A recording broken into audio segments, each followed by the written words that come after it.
One of the greatest puzzles of the COVID 19 pandemic in India so far is the consistently high case fatality rate in Gujarat. Gujarat is not particularly known for weak health systems as compared to many other states.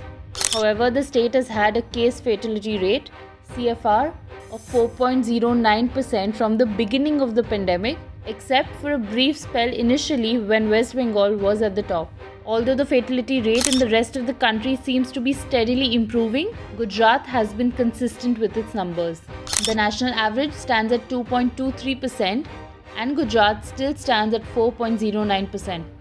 When it comes to total confirmed COVID-19 cases, Gujarat stands at number 8 with over 57,000 cases.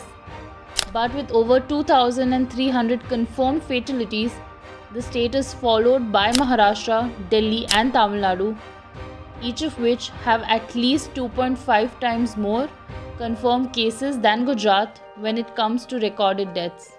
Their death rate is much lower than that of Gujarat as well.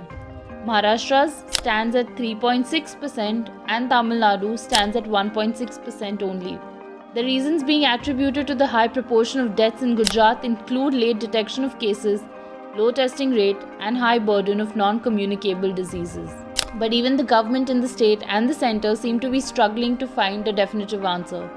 Earlier this month, the centre had dispatched a 4-member team to advise it on how to reduce the worrying infection fatalities. The team has suggested that there are a few districts such as Aravalli, Patan, Porbandar and Ahmedabad whose high fatality count is rising numbers for the entire state. A similar pattern was also seen during the H1N1 flu outbreak in 2009. There were significantly higher mortalities in western India, mainly Gujarat and Maharashtra, a phenomenon that has not been properly explained even a decade later. Public health researcher Dr. Oomen John has reckoned that the numbers could be a reflection of the demand on the health systems when a large number of people require high dependency care but don't get it as early intervention.